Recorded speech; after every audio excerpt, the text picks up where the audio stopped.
Yo, what's up, everyone? Welcome back to another episode of the Heel Hookers podcast, episode 148.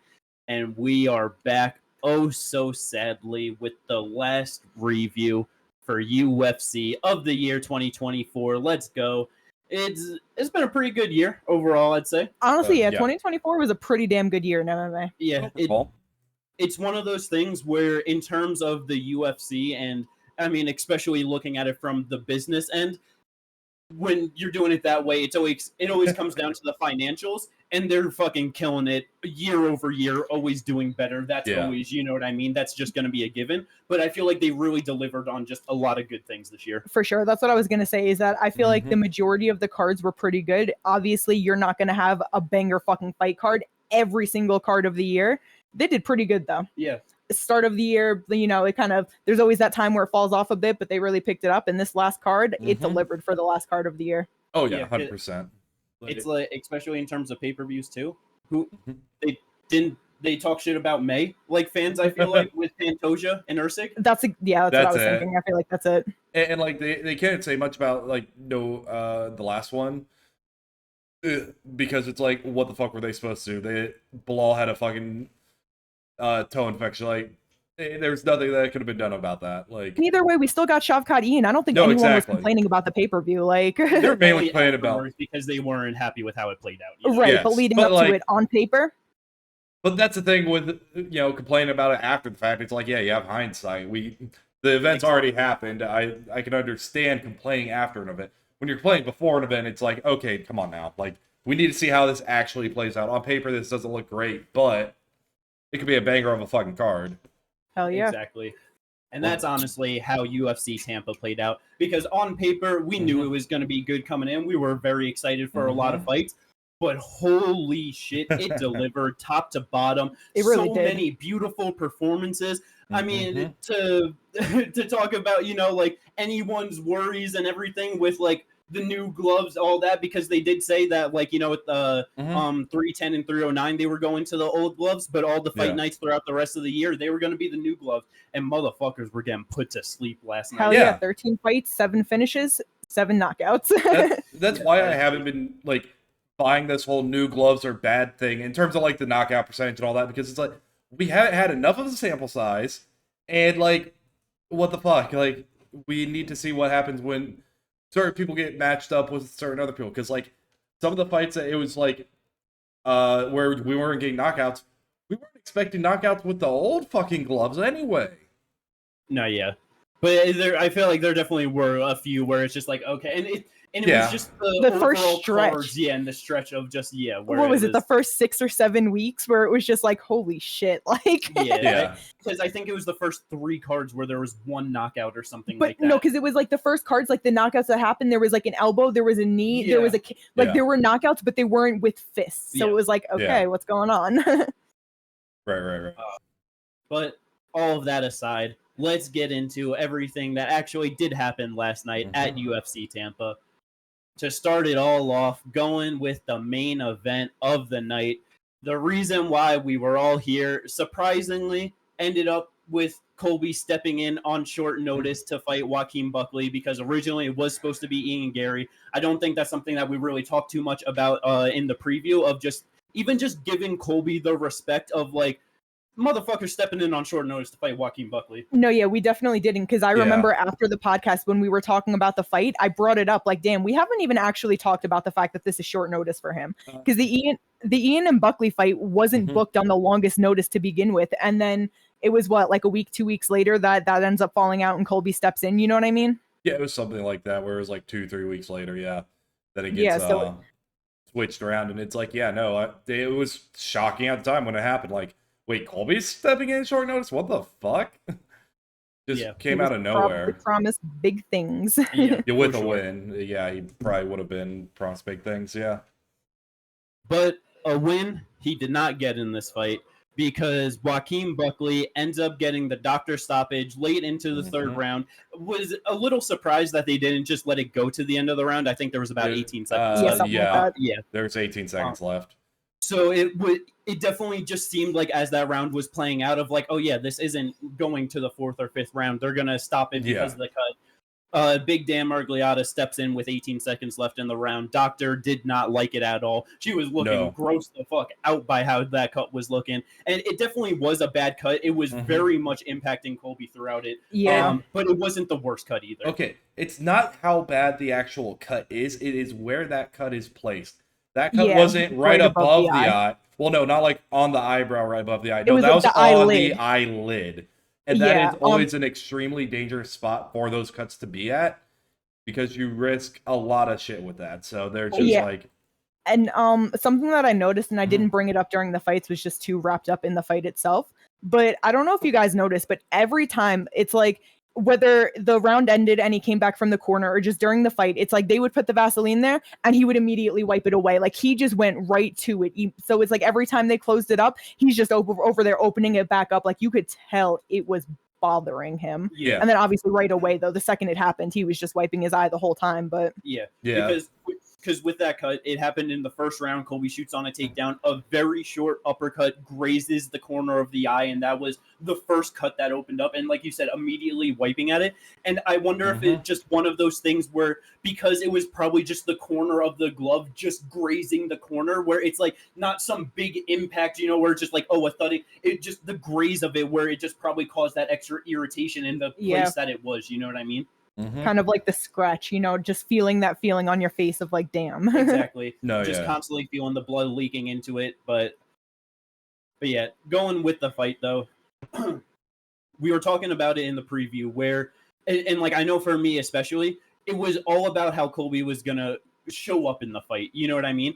Does he show up closer to his prime self in like the Usman fights, even the Masvidal fight, or does he show up like the Leon fight? And it was definitely a bit better than the Leon fight because throughout, like just even looking at like the stats, throughout the first 3 rounds of the Leon fight with Colby, never threw or like attempted out of the 30s. He was in the 50s every single round for this one. So just, the pace like was slightly more there, not even close to prime though. And yeah, it just, it was a much diminished version of Colby Covington in this fight. Yeah. Oh yeah, no, 100%. I know you had the thoughts of like, oh, let's see how he comes in. But the reason why I didn't really give him much credit to the fact that he could come back in his prime was because of the level of drop off he had in the Leon fight. You see those people where it's like, yeah, they had almost a tier layoff. So they're up here and now they're down here. And it's like, damn, you looking a little rusty. But I feel like Colby came back down here against Leon. And with that significant drop off, I just didn't think he was going to bring himself anywhere back up. Like, I just didn't see it possible. I know he's saying it was a foot injury, but like, I just don't believe it because of all of the factors around it. And it just proved in this fight, he is not there anymore. Yeah. No, 100%. That was the thing. Like, as I was watching the fight, I was just noticing things like with the, with his cardio and just like the way he was like actually trying to, because he is a pressure forward fighter. The fact that he is backing up, he is a cardio pressure fighter. He needs to be going forward, throwing shots, throwing strikes. Not a lot of kicks being thrown. He was throwing a lot of hands. He was backing up most of the time. His biggest weapon is his grappling, is his takedown. So the fact that he wasn't even able to do all that. Yeah, Buckley was sprawling hard on him. Yeah, and the fact that cardio is such a big part of his game as well. And he's taking big, deep breaths in the middle of the first round. It's like, holy shit, what is going on here? You noticed it after the first like clinch exchange that when they backed up back on their feet, Colby was taking deep breaths after that.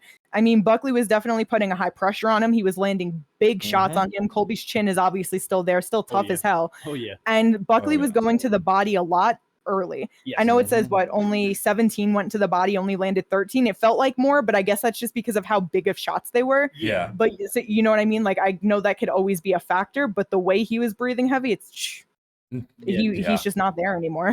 Because obviously we're saying that this is nowhere near close to a prime version of Colby. It's like Joaqiun performed amazing out there. Like you said, of like Colby not having the pace and like it being better than the Leon fight. It's like Colby being that build for the pace, the pressure, the volume, cardio, all of that. He's supposed to be always doing more than his opponents, and that's how he's going to drown them and get the win in there. The fact that going into it and just like everything, Joaqiun, he's the big physical athletic guy, that build and like how he fights, the power that he generates, he's the one that's going to gas over time more than likely, you know what I mean, because of just that style and the expenditure of energy. the fact that throughout all 3 rounds he was going like toe to toe with the pace and the amount of strikes thrown as Colby, it's like Colby can't win that way. It's just impossible for him. Yeah. Yeah. He needs to be the one pressuring. Like, he cannot take pressure. We've seen that now in his last 2 fights. Before the fights, he was saying he's got about 5-6 left in him. Maybe, but like I don't know how that's going to actually play out. I low-key feel like the doctor stoppage saved him from retiring. Like, if he would have got knocked clean out, I wonder, you know? Yeah, because it looked like he was about to start taking his gloves off on the side of the cage. I did notice that as well. So I think like there was a thought in there, but he's like, I have it's not like I got knocked out or whatever, but like that's kind of the thing is like, okay, who does he come back to now though? Like the next thing for him is going to be fighting lower in the division, and a lot of the guys lower in the division right now, besides for like Michael Morales or Carlos Prates, who are probably going to get someone maybe higher ranked than him, are going to be like older fighters, and it's like, okay, Colby against another older fighter as well. Like, yeah, I feel like if he does still want to fight, I feel probably the most it could be a Gilbert Burns fight. That could easily. That's been a fight Gilbert has wanted for so long. It's obviously both of them seemingly now to just be far out of their prime, not being able to compete the same way. I feel that is definitely the best fight for Colby. Yeah. I mean, it's still risky as fuck because even with this one, it's like, you know, obviously Joaquin had like the physicality, the power, and like the stand up over Colby. He has to make it a grappling fight and bring it to the wrestling area for him to get it done. He has all those disadvantages still against Gilbert. Gilbert obviously doesn't have the greatest cardio overall, but it's like he takes him down. Bro can easily just get subbed. Yeah. That is... And, yeah, man. And plus, Gilbert does have big power. Like, it's not like he's... Exactly. So it's like, he could easily make that such a, like, just scrap and make it, like, very hard for Colby Covington to do whatever he wants to do. Because all of a sudden he's jumping up to a double, like, he's getting... All of a sudden he has to defend a Darce, he has to defend a guillotine, ninja choke maybe even. Like, he can, like, get so many things from there. Then if he gets reversed out of that, where, like, he's in a bylock, switch around... Gilbert takes the back. You do not want Gilbert on your fucking back at all. Because he'll start throwing shots and then get you into a rear naked choke situation. Now you're having to defend that. It just... I don't know how well Colby does at this later part of his career now. Yeah. Yeah, because it's with all of his factors that made him great, because he has basically lost everything other than, like you mentioned, like his chin and the toughness that is still clearly there. He's just a below average fighter, especially at 170 pounds. It's like, you're not a big puncher. Like, you have, like, with this fight, he still had a good pace. So it's like, to people that only fight 3 rounds and, you know, are like in like the 30 to 40 range, you know what I mean, of the rankings, like he could still probably grapple them if they don't have grappling it, you know, but it's like the general, just like decline of fighters, especially someone like Colby with a bigger name, he can't hang around with, and I don't think he beats Neil Magny right now with how he performed in that fight. I don't think so at all. I don't know about Neil Magny. I wasn't looking at his name, but like I was thinking like even someone like Jeff Neal. Oh, bro, you know, like Jeff, big, strong, welterweight. I know there's older power. guys, like, because I was looking at the division, you know, and it's like, with this loss from Colby, Buckley being at 9, him at 6, whatever, it's still Colby, so he can kind of fight wherever. But it's like behind him in the younger names, in Michael Morales and Carlos Prates, those are nightmares for him. He does not need another matchup like that, straight up, you know? No, Jeff Neal. I think Jeff Neal could beat him. You have an old Wonder Boy, so there's that. Like you said, you know, there's Gilbert Burns. But again, like that's still a tough fight. Like it's not a guarantee. Easy win for Colby. You know, Vicente Luque, but I just don't. That's the same thing with Gilbert. That's exactly what I was gonna say. Is Colby's not a big puncher, so it's not one of those things where Vicente's got to be super worried of knockout, and he might just sub him, you know, and then MVP. But you know, Vicente might be able to even knock him out too. Vicente Luque does have a bit of power, and he is a good striker. Like especially against someone like a Colby Covington who isn't a great striker. That's the thing. Like Vicente struggles against strikers who are above average to great. Anyone up below that, he usually tends to win. And so that's why I'm like, I feel like he'd be able to beat like Colby Covington in that area because Colby doesn't have any power and he's not very fundamental at all. and just the drop off. Like, that's why I feel like, the doctor stoppage kind of saved him from retirement or whatever, because this is Colby's first non-title fight in how long? Or losing a non-title fight, because he had the Masvidal fight. But, like, Warley Alvarez in 2016, I believe it was the last time he lost a non-title fight. So it's like there's that. He has just been fighting for title shots, even if it's undeservedly, interim title shots, or just the very top of the division. Yeah. Other than the Masvidal one, which was just you know what I mean? But he had a big name. And like he was top 10, and that's what I was gonna say. He was top 10, but he had a big name. Yeah. He took this fight with Buckley. I just can't really see him doing it again with a Michael Morales or a Carlos Prates. And with other people, if he loses that next fight, I can't see him being the guy that's like, no, I'm going to stick around. Like, I feel like he's going to be like, damn, this fucking sucks. And he's going to be over it, Yeah. No, man. I don't know where Colby goes. It's like, Gilbert Burns or Wonder Boy, or you know what I mean, are definitely his best options. But for motherfucking Joaquin Buckley, man, it just a fourth win this year, another stoppage win as well. He is on a fucking roll at 170 pounds. This was his third top 15 out of those 4 wins, guys. So there's that Vicente too. Luque, Wonder Boy, and Colby Covington finishing every single one of them. It is so impressive what he is doing without getting nearly as much respect as all of the other guys in the division. It's like, all the hype and everything on Carlos Prates. It's like, you just beat Neil Magny. You know what I mean? Like, it's like Buckley with like Vicente and Wonder Boy and Colby, all fighters far above Neil Magny and what they have done and accomplished. You know what I mean? It's because people like Carlos Prates, Michael Morales, Shavkat, I know Ian Gary just took the loss, but Jack Del Madalena, all of them, they've came in more recently and they've only won, as to where Buckley is the one guy in the mix that is around the same age as all of them at 30 years old,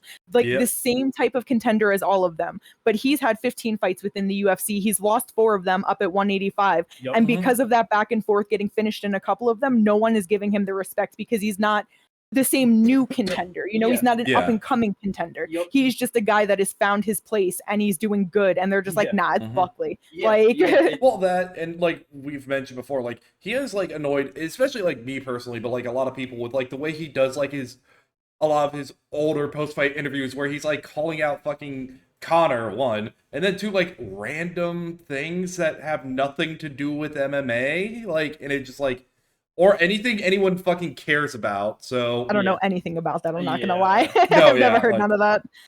So like, just people get annoyed by him. That's, I think, the biggest thing is that people were getting annoyed by him, and then like, he's come in this year and really like rehabilitated his like whole image because of the 4 wins. How he's been winning, because he won all 4 fights this year by stoppage, right? No, he had the decision with Nursultan. Nursultan decision, but outside of that, finishes Vicente, finishes Wonder Boy. Out of them all too. Yeah, funny enough. But also the tallest but also fighter. The most experienced and tallest and longest. Yeah. So that makes sense. There's a lot of grappling in that fight as well, if I remember correctly. So yeah. But no, like I do think like he is definitely because obviously at this point people aren't going to be able to deny that he needs to be fighting someone in the top 5, no matter what.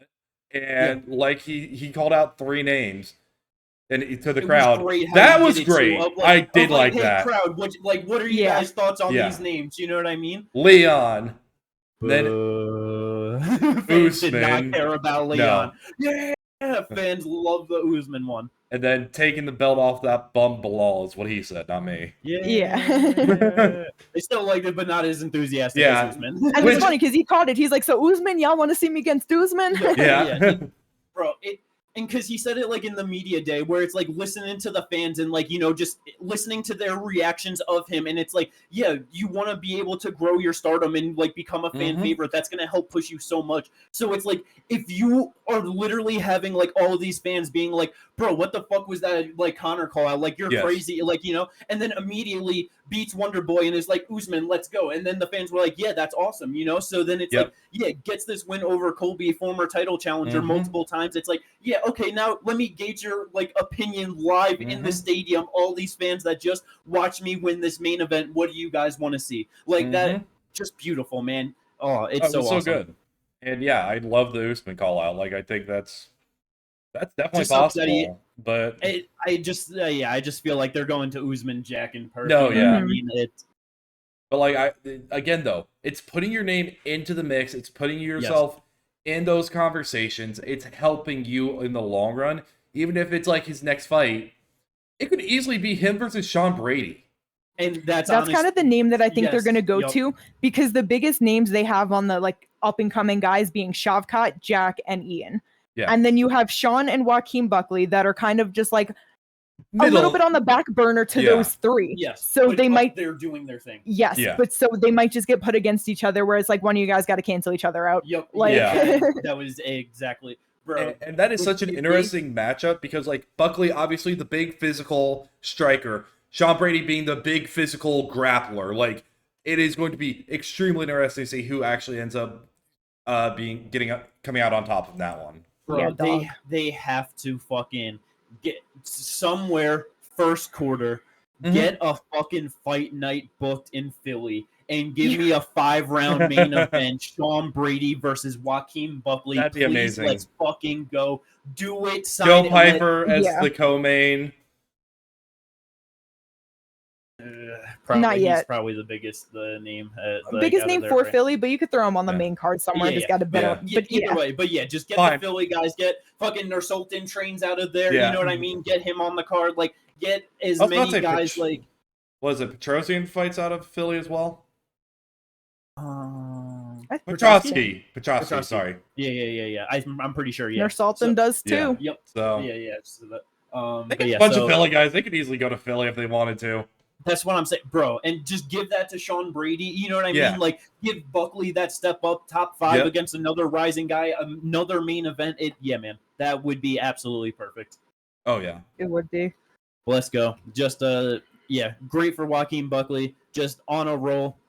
6 wins in a row now at 170 pounds. Let's fucking go. I cannot wait to see what he's able to do at the top level of the division with guys actually in their prime and doing things. You know what I mean? Yeah. It's like, these last 2 wins, Colby Wonderboy, great, but older side. Let's get him against the younger guys. Yeah, let's get him. Too. Exactly. Which is why I would prefer the Sean Brady one. As much as I love the Usman fight, it's like Usman is just another old guy, and it's like, stop being the old guy killer. They're great names for you, but let's, you know what I mean? Yeah. Give it to Jack. Let him kill off the old guys. Yeah, because I feel like if you get too many, that's something that'll eventually discredit him, especially if he were to take a loss to any of the younger guys. You know what I mean? Like literally look at Colby. No, like, just a great fighter in his prime, literally the #1 guy in the division, and then now we're a couple years removed from it, and it's like you literally haven't beaten anyone in the division or in the UFC that's relevant. Like exactly. So it's like if he were to go out there and beat Usman and then lose to fucking say Jack, and then all of a sudden these guys started retiring, yes, it's the same thing, and I get that. That's why I also don't mind the Leon fight, because it is like, ironically, like, yes, they are older guys in the division, right? But it would have been like that solid. No, but like even by me more with Usman than anything, but like it would have been the solid progression of former multiple time title challenger, former interim champ, former champion. You know what I mean? It actually kind of is funny how that builds up itself. To where then it's like, all right, I beat a title challenger. I beat a former interim champion. I beat the former champion. Give me the champion. No, No, you're 100% right. And, that would honestly be great for Buckley too, and just his resume. And that's why, like, I'm not banking on him losing, but if he were, it's just something to discredit him. So I feel like give him Sean Brady. That'll be a good win on the record. Definitely agree. Yeah, and if he lose, it's one of those things where it's like, okay, how did he lose? Why did he lose? What actually happened during the fight? Contextually, that it's like, okay, what? Let's go. Going on from a very good main event to a great co-main event. Fight of the night. Fight of the night. Definitely the fight I was least excited for on the main card heading into this one. And just Cub Swanson, 41 years old, I believe it is for this man? Yes. Yeah. At still 41 years of age, share the same day as his birthday. Pretty cool. I always forget that. But nice. This dude still punted on absolute bangers in almost the year of 2025. Like you said, getting fight of the night.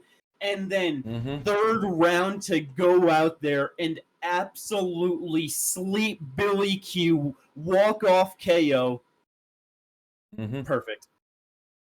No, 100%. That that fucking just straight right hand just clips it. It was a left hook, straight right hand, and just, oh my god. Puts him, tree trunks him right down to the ground. He's standing over them. Jason Ergog, comes in, stops it. He's just yelling at him over. Just Jesus Christ. So good. I don't know if you guys heard, because he obviously was teasing retirement a little bit, talking about some, I told my wife that this might be my last fight, but did you see who he said he'd be willing to fight again? I don't know. He said he wouldn't mind a rematch with Doo Ho Choi. They gonna get another fight put into the Hall of Fame? Oh my fucking god! No, that's no. I do not fucking. Oh, bruh. I know we are 8 years removed from that, damn near to the day, because it was December 10th, 2016. That's so crazy. Obviously, Doo Ho Choi much younger than Cub Swanson. Yes. What, 33, I believe? Something like that, but either way, he's not 35 plus to 41-year-old Swanson. It's one of those things where I know Doo Ho obviously just had the great win. He called out Bryce Mitchell, you know what I mean? He's looking to get into the top 15. But if Cub wants it, he does want it. Doo Ho wants it, how can I say no to that? You know what I mean? I don't know. I think that might not be good for Cub at this point in his career. It's I agree, but at the same time, Doo Ho Choi has also been finished a couple of times himself, Yes. Obviously not as much as Cub, hasn't taken as much damage, but it's if he's going to go out there and just swing and bang with Cub, it's either of their fights. It's whoever lands that shot that drops them. Doo Ho Choi, same thing, been getting it done kind of later, third round, the second round with Bill Algeo, it's not like he's going out there first round, I'm in my prime, one shot, it's going to be a war. It's just the losses, the knockout losses that he have, Jeremy Stevens, the hardest hitter 145er right here. Yes. You know what I mean? It's that there's no shame in that. Charles Jourdain, just a fucking exciting athletic dude that's fucking, jumping around, throwing crazy shit. And it's I know it took the third round to get Nate out of there, but boxing in the first round, he was clipping him clean. That's true. It's I get your point. They could go out there and just have a war, and it could just be great. But I am just worried for Cub at 41 that he just gets put out of there earlier. You know what I mean? No, it's I totally get it, but it's since his fight, he's gotten subbed a lot. The one time that he got knocked out was the body kick from Giga. And then 2 ground and pound, but the leg kick. Yeah. So he's gotten 2 knockouts since that fight, but none of them actually getting punched out of there, Yeah, that's he has 3 KO losses on his record, and the first one, the only real one from Jose Aldo, the flying knee into punches, that is 8 seconds of the first round, 2009. He has 3 KO TKO losses. Flying knee to the head, body kick, and then leg kicks. He's only been finished once in every part of his body. That's kind of it's so funny how things like that happen. But so with that, it's you know what I mean? Yeah, you're right. You're right. Yeah. Oh man. I don't know. You know what? Fuck. It's like I said, if they both want it, let's go, man. Because then it's Doo Ho gets it done. Now he's on a better streak, not just 2 fights trying to go into the top 15. And then it's Cub, we can get the Bryce Aljo fight that you wanted, Yeah, true. That is true. And also with the Cub Doo Ho Choi, either way, if that's the fight where it's Cub's no, this is just the last one. I would love to do this one again and then be done. Fine. Yeah. Give it to him. Yeah, then you have to. Yes, it's the Korean Zombie Max Holloway. That's what I was just gonna say. You got to do it. But yeah, let's go. Max have never fought, have they? They don't need to fight. No, I know. I'm not saying they need to fight. They did. Max Gilly choked him back in 2015. Okay, I forgot that because I was wait a minute, have they ever fought? That's just such. It was just brother, we need to stop any further talks of this right now. It doesn't even need to be in the fucking atmosphere. It doesn't get no. Oh man. Move on to 55 anyway right now, don't. Huh? Max moving up to 55 anyway. Don't worry about it. Very true. What's ironic is how do you feel like just a quick tangent on that. Brian Ortega said he was going to move up to 55. How do you think he feels about that? Very slay. Let's get that fight at 155. And then Elliot's also talking about moving up to 55, so he'll always probably like, what the fuck, man? Volk's just like, oh, all these guys leaving my division. I guess I might as well go back up to 155. He's like, I need my Ilya rematch. I need my Islam trilogy. I need 155 just becomes old 45ers. And then fucking the old guys at 55 are just realizing, oh shit, it's just a bunch of old 45ers. They're gonna stick around. You got 40-year-old Dustin and Justin and fucking 43-year-old Chandler. Fucking they ain't retiring, none of them. Oh man, that would be hilarious. It'd be awful. It would be. Christ. But let's go. Moving on down to the featured bout. I have things to say about this. Do you? Okay, so just this Manel Kape, Bruno Silva. Manel Kape gets the third round finish along with all of these other motherfuckers that are on the main card that got finishes. Everyone in the third round. But real quick on like this was the performance from Manel Kape I have been waiting for since he made his UFC debut. That's what I was going to say, is this is what we've been waiting for. Yes. Because our problem with Manel Kape, I said it in the review, is he is too patient. He looks for that one-shot kill shot, and I get it. He has 12 knockouts on his record. You know what I mean? Yep. Obviously, before this, he had 11. Yep. But it's like, a lot of them were not coming in the UFC because, like, well, I guess he does have 3 and only 2 decisions. I don't know why. Like maybe it's the inactivity in the last couple ones. It was Ode Osborne and Zalgis that he ended up knocking out. That's why. But so it's like the David Dvorak, Felipe, that one made him look real fucking human. It was a real fun fight. Yep. Losing to Makayev, and he was just too patient in all of these fights. Yes. Like, he was just staying back, looking for that one shot. Like, oh, I know I can put you out if I land on you, and he couldn't. Yep. And so, yeah, he'd win the decisions, but they just weren't spectacular performances by any fucking means. This one, he came out like he knew he needed to win. He needed a finish, and it was beautiful. Yes. From the jump, the volume, the punches, the combinations, and the speed of these combinations that he was putting on Bruno. Bruno could not answer anything. Like, it was just so fun to watch. Yes. I'm so happy that he did this. And if he keeps performing like this, he can keep winning fights. He would have won that Makayev fight, no problem, had he shot out of a cannon the same way that he did here. Like, I don't know what it was, if he was giving too much respect to certain people, if he was worried about certain aspects of like maybe wrestling or whatever, but this is how he needs to come out. This was beautiful, and yeah. Yeah, no, this is exactly what he needs to be doing. It was funny because, like, yeah, last night when we were watching the fights, literally as I was watching the fights, I'm like, where was this during the Makayev fight? Like, you guys had all the energy, all the static right before the bell rings. The second that bell rings, y'all ain't doing shit. Like, no, like, come out like this. Like, this is what you need to be doing.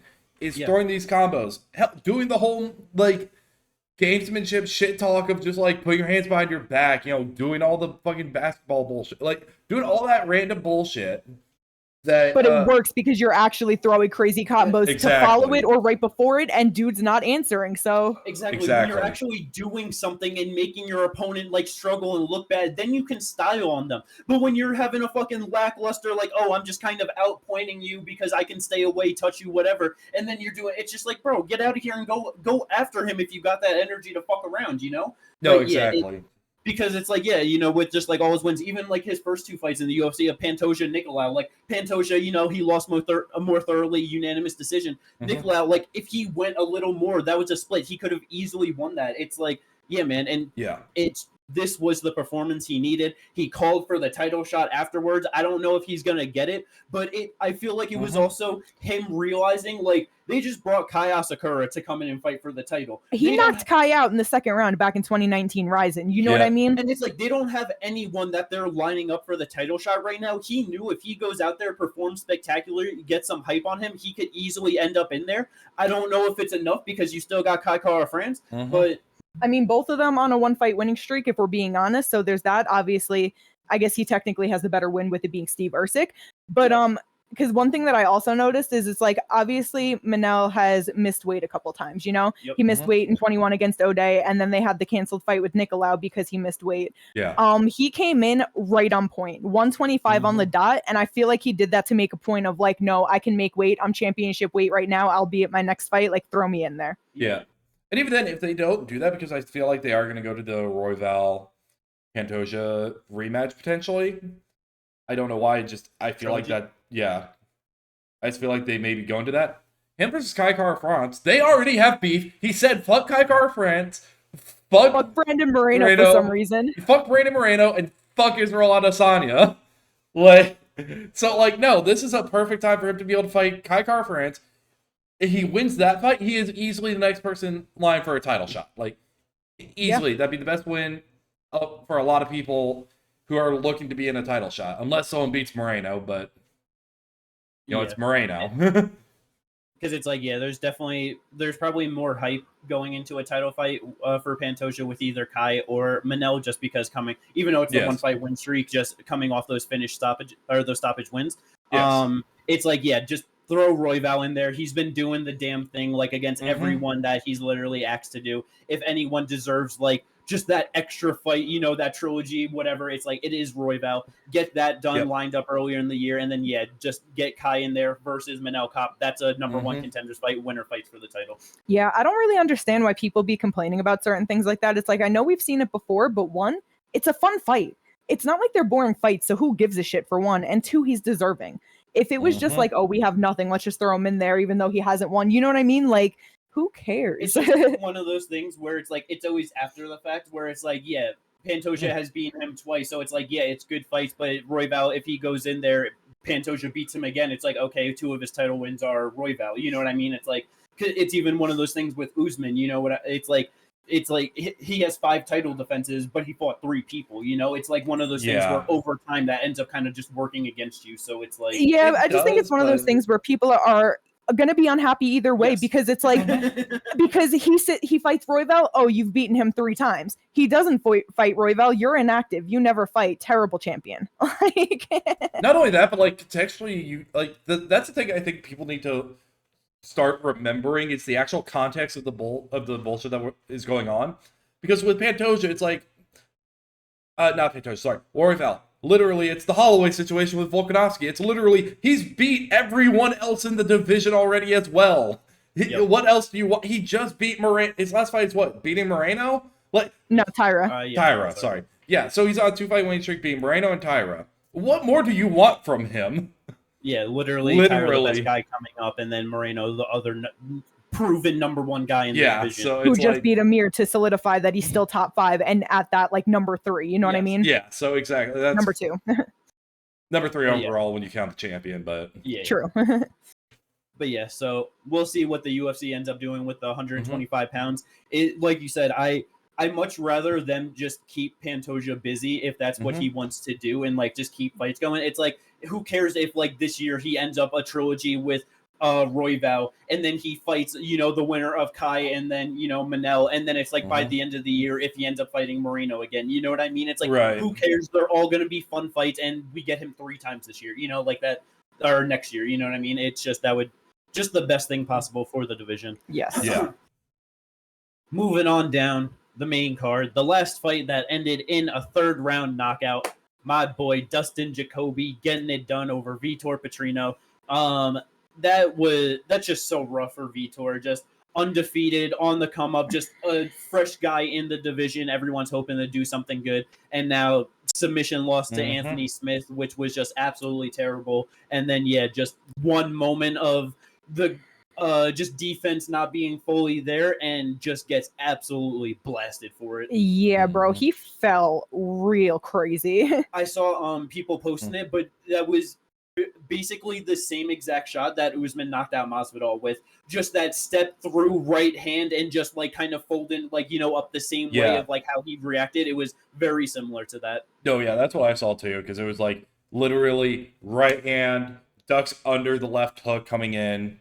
Even like the way his head just hit, it was insane how close it was to the Masvidal Usman knockout. In all honesty, it was kind of insane. But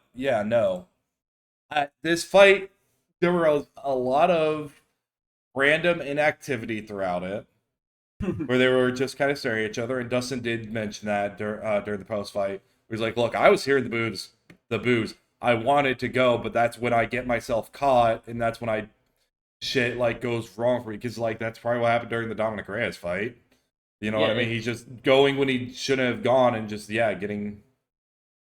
It's what happens when you have outside factors that try to influence two fighters, like that are devastating and know what is in front. You know what I mean? It's like we always talk about it with the fucking one championship fight with Tom Kai and Tom Lee. You know, it's like, but it's like that's why when you start fucking pressuring the fighters to go, then they feel rushed and they start making stupid mistakes. Exactly. And it's like, the fans end up satisfied because someone gets knocked out, but it's like, bro, it didn't have to happen like that. No, exactly. That it is something that I do dislike, and like certain things where it's like, they were very much clearly forced into a position where they had to go, and it's just like, why? What was the point? Now, like an Archie Buller and I forgot the other guy's name, but in like that situation, no, it makes sense to be going after that dude. Like, no, yellow card, red card. Ali Akbari. Yes.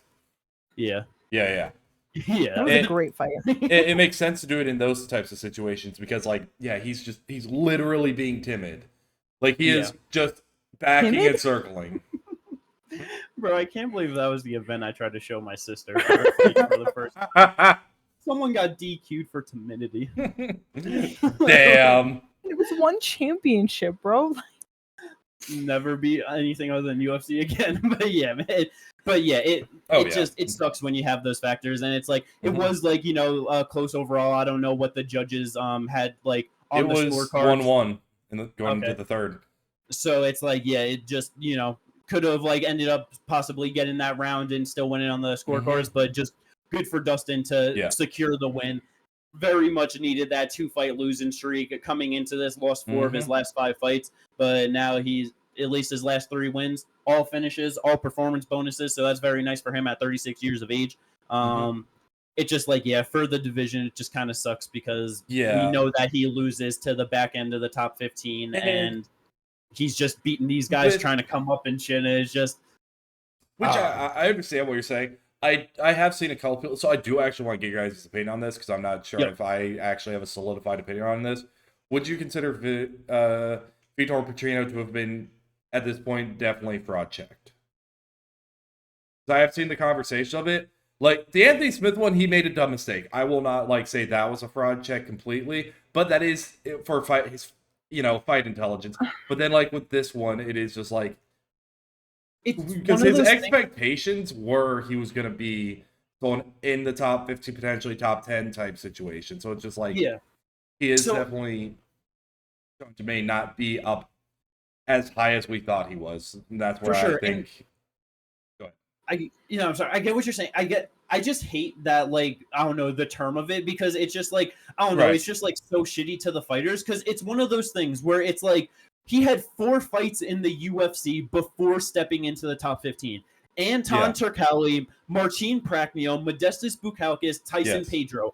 All guys that are very much proven to not be top 15 caliber fighters. Yes. So it's one of those things where it's like, it's not fair to the fighters that the fans put this expectation on them of like, oh, you're beating all these subpar fighters, so you should be able to beat some of the best guys in the world. It's like, no, he hasn't proven himself to be there. So it's like for him to finally get a step up into the top 15 against Anthony Smith and then Dustin Jacoby, a vet who's been around the top 15 and losing both of these fights. It's just one of those things where it's just like he's not at that level that we thought, but it's like, I don't know, like it's okay. It's like he's also still young, so he can always turn it around, and you know what I mean? Like that's what I was gonna say, is that like it's super unfair because 1, it shouldn't be our expectations that dictate them being a fraud or not.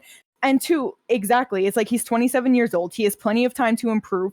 Dustin Jacoby is only 36 years old. It's 205. This isn't 125 where it's like, oh, 36, you're pretty old for the division. You know what I mean? Yes, he's obviously been up and down in his past couple fights, but if it's one thing he has, it's knockout power. Yes. He has 13 knockouts on his record, 8 wins in the UFC, 5 of those coming by knockout. Very good glory kickboxing champ. Or I don't know if he's champ, but just good fighter. But exactly. I was going to say, like, he has the kickboxing experience. Like, this is what he does. Yeah. Vitor Petrrino is also a striker. So to get caught with something and get slept, it's like Dustin has power. That doesn't mean he's a fraud. It was 1-1 going into it. Obviously a close fight. You know, it's like, yeah, he's 27. He has time to learn. like I don't know, because then even just looking at it, it's like his first professional fight, 0-0, heading into a fight against 5-0 Hidalgo Bellado, who is now in the UFC too, and he knocked him out of there 1 round. Yeah, 25 seconds. It's like he clearly has skill and knockout power, but like a lot of his finishes are coming in the first round. He has a couple of decisions now that he's gotten in the UFC. He clearly just needs to grow and like learn some things. Yeah, and I think he can do it. Like, I feel like it would be fair if it's like if someone like Sean O'Malley, like him coming up being so brash and being like, I'm the best in the world, I'm doing all this. And when they make their own expectations. Yeah, exactly. If they're like actively saying, I'm going to beat all these guys, I'm the best in the world, and like just, you know, like putting that expectation like to the fans for themselves, and then he goes out there and gets kicked in the leg and then elbowed by Cheeto, you could say that, you know what I mean? Like that was a fraud check. But that's where it's even with that, it's so unfair to the fighters because he's young as shit and he ended up becoming the champion. So it's like, you know what I mean? Like it's just so hard to say that, where it's like, yeah, the term just kind of sucks. But it's, yeah, I guess if they're going out there being brash of like, yeah, I'm going to smash everyone, and then they get beat by someone where they shouldn't have, you know what I mean? Then it's like, it's like, okay, you got checked there for sure. Yeah. Yeah. And it's like, and thing is, I don't pay attention to a lot of fighters like post-fight interviews and all that, so it's like very hard for me to be like, well, you know, this person was doing that. Like, I don't remember Petrrino's post-fight interviews at all, like, so I couldn't like talk about like if he was actually putting that expectation on himself or not. But I do get what you're saying. Yeah, but yeah, so either way though, yeah, just it definitely rough for Vitor. Like we said, 27 years old, plenty of time to grow and come back and still do good things. 205 pounds, has so many years to work and get something done. And then yeah, Dustin Jacoby, good for him. Just stop that losing streak, get back in WinCom, get himself $50,000 for that performance bonus. Yeah, dog. No, yeah. This next one, boy, this was a really good fight. I was so excited for this one heading in. So many scary moments back and forth between the both of them. But Daniel Marcos remains undefeated, getting the split decision over Adrian Yanez. Ginger, I know Yanez is your boy. How did you feel about this one and everything coming out of it? Coming out of it, like that is the thing. Like watching the fight actually happening, it was like, okay, this is actually like pretty decent for Yanez right now. He is like keeping it fairly close. I think he lost the first round, he won the second, and then that third round was just very back and forth. Like and even the judges thought that 29-28 Yanez, 29-28 Daniel Marcos, 30-27 Marcos. Like they were everywhere on this fucking fight. And it was just like, it was just a really fun fight. And like when Yanez's jab is on, it is fucking on, and he is able to put pressure on people. He really needs to keep up with his jab when he is out there, because that is when it 100% he was putting the pressure on Marcos. That's when Marcos is backing up and he wasn't landing as much as when he wasn't throwing the jab as often. Yeah. Good. I think I was just gonna say it sucks that he takes another loss here, but it does show that he is still, you know, higher in the division than like some people may put him at right now. Sure. No, yeah. I was gonna say like Daniel Marcos was doing really good in there, and I thought he was doing good with the leg kicks.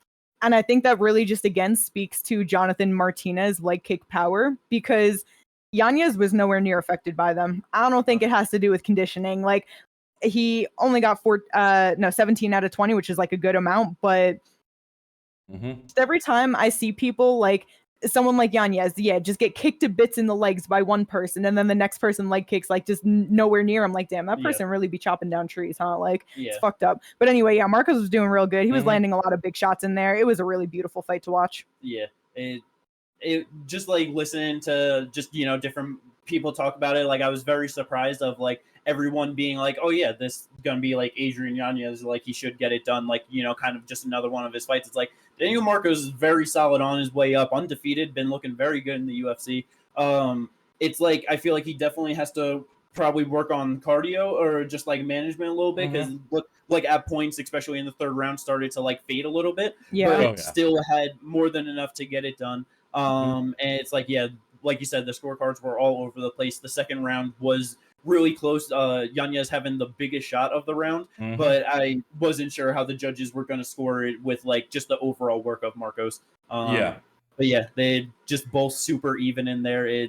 just the amount of strikes that they landed were real close. The targeting between like head, body, legs were just a very close fight between the both of them. But definitely happy for Marcos to remain undefeated, just proving that he's up in there and should be fighting top 15. No, yeah, for sure. Yeah. Do you have anyone in particular you want to see him play in the top 15? Kyler Phillips. Yeah, it's just really hard because there's just so many moving parts all over the place between the top of the division and then all of these guys moving up. You just never know who's going to have to defend their spot, and if anything, multiple times against guys coming in. You know what I mean? It's just Kyler Phillips coming off the loss to Rob Font. I just think that would be a really fun striking match in there for sure, and it would be. I just think that's super interesting. Yeah, and it's not like a heavy test at the back end like that. Like, oh, this vet. I mean, shit. At the moment, there really is no vets other than Aldo. Because it's like at number 10 we have Batista, then you have Aldo, Kyler Phillips, Ayman Zahabi, Marcus McGee, Montel Jackson. It's what I mean. Like their top 15 is not. I don't know, like those older guys that you see a lot at the end of the top 15. But I like the Kyler Phillips fight. I feel like that's probably the most fun fight going in. I think Ayman Zahabi that's the fight where he will truly get tested if like you're ready for the top 15. I feel like that would probably be good for Marcos, but the Kyler Phillips, that's such a fun fight. Like that's such a good co-main event on a solid fight night, or like an Apex or something like that. Like that. Oh yeah. No, yeah, and I get that. It's fine. We all went different people because I was like, fuck it, let's put him up against one of my other boys. Let's put him against Marcus McGee. Damn, you were fucking because it's like because I feel like Marcus McGee got to go up. Like it's if they're him versus Mario or something, or like even him versus Kyler. I feel like that would be good, and that's why. And then you Ayman. It's just like you said, multiple moving parts at 135, especially at the lower end of that division. It's so hard to be like, yeah, this person deserves to be fighting up, but it's like we don't know whether they're already planning for upcoming fights and all that. For all we know, it could be like Kyler Phillips versus like Montel Jackson for whatever fucking reason. Like I think Marcus McGee knocks out Marcos. I don't know. I kind of think so. Marcus is super fucking aggressive. He has heavy hands, and okay, so like with his last fight with Jonathan Martinez Martinez was not as willing to engage in that fight. He had a lot going on with whatever, and he was just not himself in there. Daniel Marcos is going to be willing to engage, and I think Marcos is the bigger hitter. We watched, I know it was just like a quick stun. It's not like he got dropped or anything by Yanez, but you watched the clear impact of that one shot. I think Marcos could go out there and put him the fuck out. I'm not going to lie. That's fair. Because it's like, I know that was a bad performance from Martinez, but it's like how much of that was like the power and the pressure, at the times from Marcus McGee as well, And it's like, it's just like, like you said, with him getting clipped, it's like, bro, McGee can easily pressure him like, Yanez did, just putting big shots on him and just land a right hand over the top and put him down. Your boy might get him out of there, honestly, Ginger. That's a rough one. But either way, because he's number 14. That's the only reason I'm bringing him up is because I mean Kyler Phillips number 12, but hell, they could be looking to matchmake Phillips and McGee together too, and he gets Ayman Zahabi because they're looking to do something like that, which honestly isn't any of these fights that we're even talking about would not be bad fights. All these would be fun fights. 100%. 135, just a Shark Tank of fighters, and we'll just have to see how the UFC decides to matchmake them. Last fight on the main card, Navajo Stirling coming out of CKB City Kickboxing gets a unanimous decision win over Tuco Tokkos. Not the greatest performance overall. Even as soon as it was over, he said himself just kind of did the little half. 27 years old. This was his 6th professional fight, so it's just like, okay, you're young, you're inexperienced, you need time to work. So just like overall good for him to get that time in 15 minutes in the octagon. But definitely not the best performance overall. Yeah. We will see where he goes, who he ends up fighting. I just definitely hope that it's like he can get his shit together and be a real contender at 205. And it's just like his performance, the UFC's like, okay, let's give you some other not so great guys and wait till you can perform better against them before actually pushing you. Yeah, because that's the kind of thing with city kickboxing guys. They like to push them too far too fast sometimes. They train with Izzy, they train with Dan, and it's just like he did not look great here. In all honesty, and it's like, I would like to see him against some of the other people at the lower end of the 205 division. Like, it's just like he gets a first round knockout in Contender Series, and then goes all 3 in this one. And Tuco's like tired from like Jump Street. Just went into the octagon tired. Like, so I don't know like what exactly needs to be done for Stirling, or if like Tukos is just that tough of a motherfucker, because that is entirely possible, where it's just like he couldn't get him out of there just because Tukos is just that tough. Because I mean, like what his last, he's 1-2 in the UFC now, and he's 1 loss is, and one of his only other loss is like via sub. Yeah, he got finished by Zhang Minyang in the road to UFC in the first round, but he's like a big hitter. I was about to say, Mountain Tiger finished him. Oh, you know what I mean? Like, no, I know, but yeah, so it's like he's been finished before, but but like when you're talking about someone like who is literally known for only getting first round knockouts, it's not like he has 6 fights and he's got all first round knockouts. It's like, no, it was 18 fights and almost 12 first round knockouts, 6 first round subs. No, yeah, for sure. I know what you mean. But yeah, so just have to see. Like I said, young, so just gotta give him that experience to build. No, yeah. But let's go. That was the main card. These fucking prelims, though. Oh man, we were so excited for the top 3 fights, and they all goddamn delivered. Yeah, it was beautiful. Michael Johnson, this man. Oh my goodness. I thought that it would probably end in the first round more than likely. Almost did. Yeah, but they were more patient overall, like throughout the fight in periods than I thought they would be. But 2 minutes, 3 seconds into the second round, Michael Johnson clips him with a right hook that sends him face down. That shit was so absolutely nasty. He followed it up with 2 very unnecessary ground and pound shots. Super necessary. Nah, he ain't have beef with him. This man, just so beautiful to still see Michael Johnson getting wins like that out here in 2024. And I'm pretty sure it was in the post-fight press conference.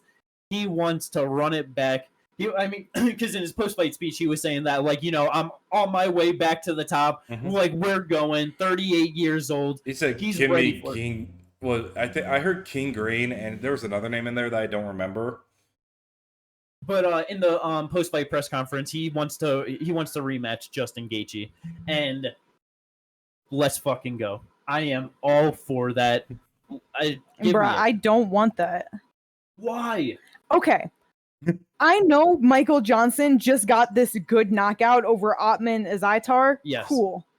The last time he knocked someone out, Alan Patrick. Yes. Okay.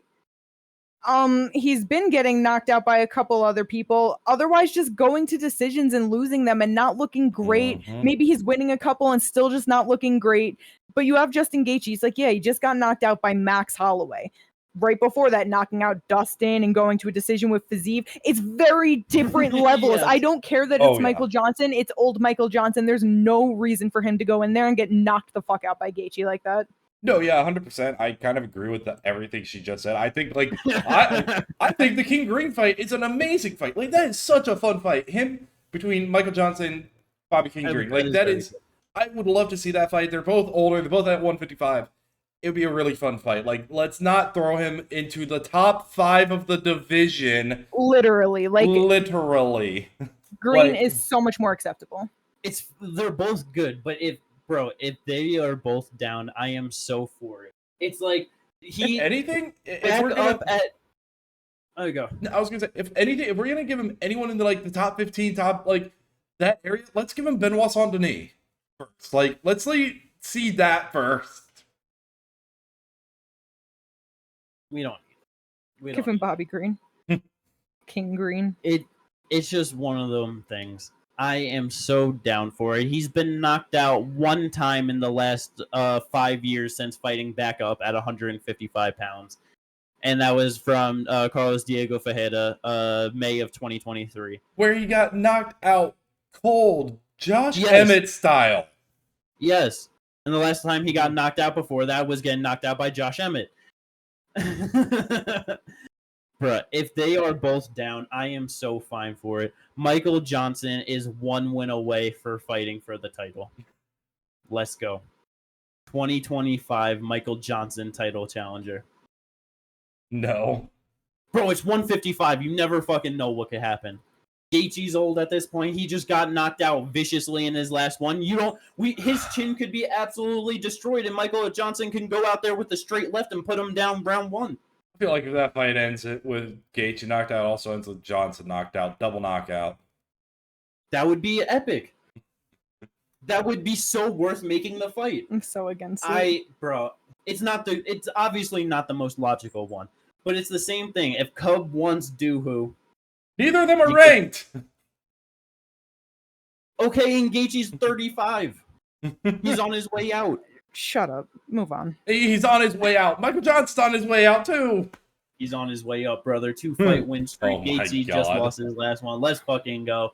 But yeah, that was just awesome for Michael Johnson. I don't care what they end up doing with him, but I would love the Gaethje fight. Terrible. This next one, this was fucking terrible.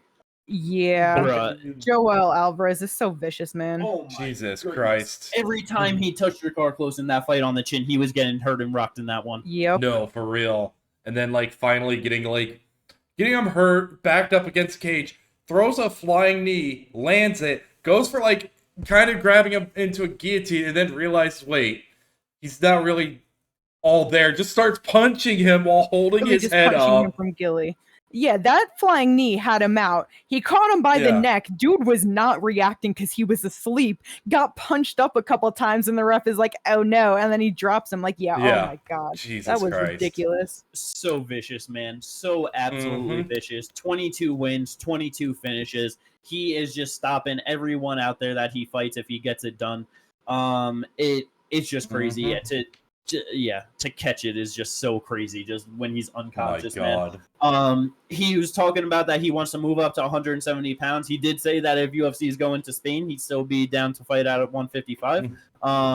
Which it's I don't know, just kind of weird that it's they're gonna fight somewhere. He's like, yeah, I'll still fight. I guess it's just one of those things where if it's easier for him to get a matchup for that event, then you know what I mean. It might be easier to get a matchup. Also, he may have heard some things that we're not hearing where it's sooner than we're thinking it might be.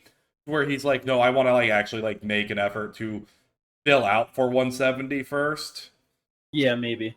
That's honestly a possibility. But yeah, so he's big as fuck at 155 pounds. Yep. So the eventual move to 170, it makes all the sense in the world. But I'm just a little bit worried. I hope that he could fill out good and just become a true 170 pounder. But I just wish that I'm sure that the cut is just so absolutely brutal for him, man. You know what I mean? But it's gotta be.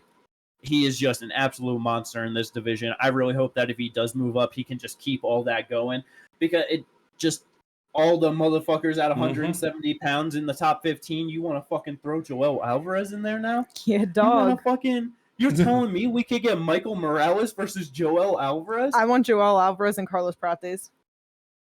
Both of them are just. Oh my! I love that. Gilbert Burns and Joel Alvarez. I don't want that, bro. That would still be a great fight.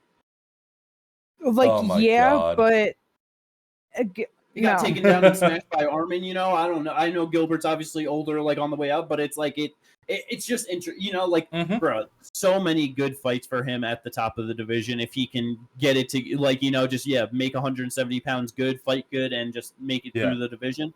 Let's go. Oh, yeah, no, 100%. And then the last one on the prelims that we were all really excited for, Sean Woodson versus Fernando Padilla. Sean Woodson, so tall and long, was not that much taller and longer in this one. Doesn't like to fight the tallest and longest either, but he gets it done. First round knockout with some hooks over Fernando Padilla. That was such a fun fight as long as it lasted. First one to finish him. Yep. Absolutely beautiful. Calls for top 15 afterwards, and he deserves a top 15 ranking for sure. Yeah. Oh yeah, 100%. Where I would like I was saying last night while we were watching the fights, I think the perfect spot for him right now is him fighting someone like Giga Chikadze. I think him versus Giga is such a fun matchup. Giga also one of the more tall fighters, like not the tallest, but one of the taller fighters in the division. So I think it'd be a really good matchup in that aspect. A lot more of a kicker than a boxer, unlike Sean Woodson. So a lot of different moving parts with that matchup. I'd love to see it. Yeah, that's a great fight. And the boxing like factor of him versus Calvin is like that just gets me like, because I do love the Giga. Like as soon as you said that, I was like, that's absolutely incredible. And then seeing Cater, I was like, bro, I just want to see that boxing, because it's like, you know, Sean Woodson just taller, longer, likes to fight like a slickster, you know what I mean? But like, you know, can get the finishes, but doesn't have as big one-shot knockout power. And then Calvin Cater, just the basic, like, you know, like just forward pressure of just the 1-2s. Oh my God, that's so interesting. Calvin Cater's, it's so interesting. Yeah, no, when it comes to Calvin Cater's boxing, he's definitely a salt of the earth type of guy. Like he is like very fundamental basic with it, but it is very effective. It's a problem for so many people. No, it is. Yeah, man. So much fun. Either way, any one of those guys just don't give them Dan Ige. I just, oh my God. It's just, I don't need to see Dan Ige frustrate me so much as he beats Sean Woodson. You know what I mean? Like I don't want both of them to look bad as Dan Ige wins, you know? Yeah. But let's go. Great fights on the prelims. Other than those, which ones are you guys wanting to talk about, if any? I'm sorry, I'm just thinking of like Dan Ige pulling a fucking Mark Hunt on fucking Sean Woodson, having to jump left hook to get there. Sorry. Yeah, that size difference would be very funny. What were you going to say, Kate? I was going to say, like, other than obviously those top 3 fights on the prelims, the most notable one is easily Davey Grant and Ramonn Taveras. Yeah. That was just an absolute clinic from our old man Davey. It was beautiful and kind of crazy. Yeah, man. No, yeah. He looked so good in there. The pace, the fucking power of the shots that he was putting on Taveras, just always throwing wacky shots, man. That was so good. Also 38 years old, I believe. Yeah, 38 years old to 30-year-old Ramonn Taveras. Like, he just couldn't do shit. And he didn't even take it to the ground, which is where he normally is, like, you know, pretty good at too. And he was just able to strike with him and win those exchanges. 147 to 69 significant strikes landed in favor of Davey Grant. Like, he went 0 for 1 on takedowns, but 0 control time across the board. He just outstruck him for 15 minutes. Yeah, beautiful.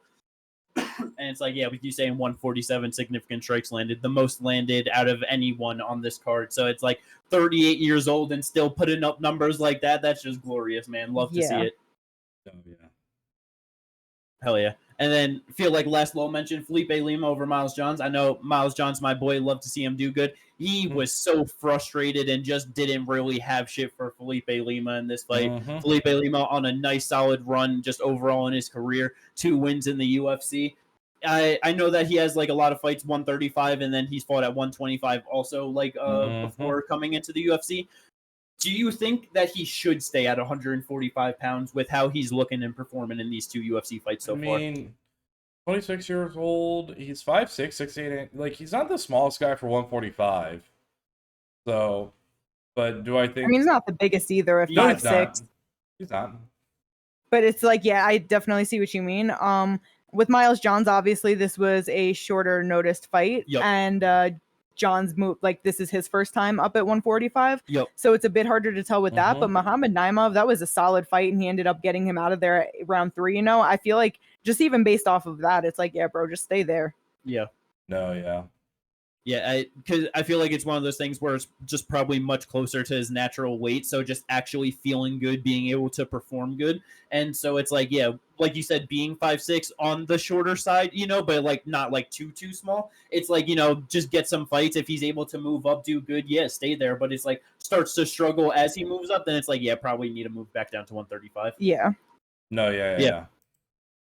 Great performance for him though. Improves to 14-1. Let's fucking go. Oh yeah. Just great card overall. UFC Tampa, last UFC card of the year. Oof. Other than that, we got Tapology, last Tapology results of the year, you know. It's always a fun one. Jim Bob coming in first again. Yeah, nobody cares. Hooray! Ginger coming in last. Not last in the group though, so that's something. I call shenanigans. There was no shenanigans. You picked terrible people to win this. Yeah, Jimmy beat me by 50 points, and that 50 points was Davey Grant winning. It was the one fight that I was like, damn, I'm not sure. Fuck it, let me just go Ramonn. Davey's old, and I was so mad I didn't stick with my gut. Disrespect. We would have been tied. Yeah, we would have tied.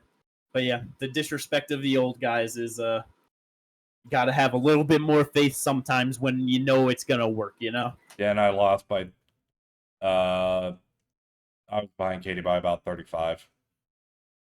Very nice. Yeah. Overall, not the best. 13 fights, and with me coming in first, only got 9 rights. Not bad. 9 out of 13, but could be better.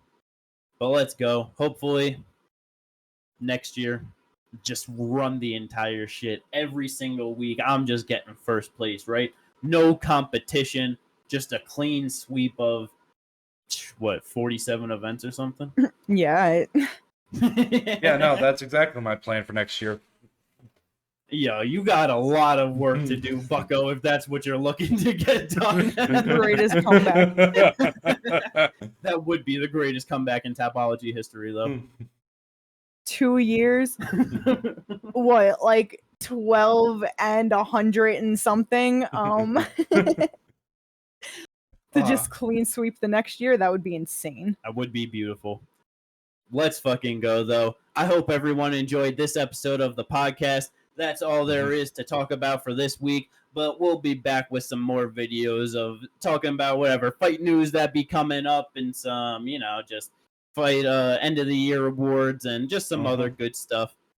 But we'll catch you on those. Peace out, everyone.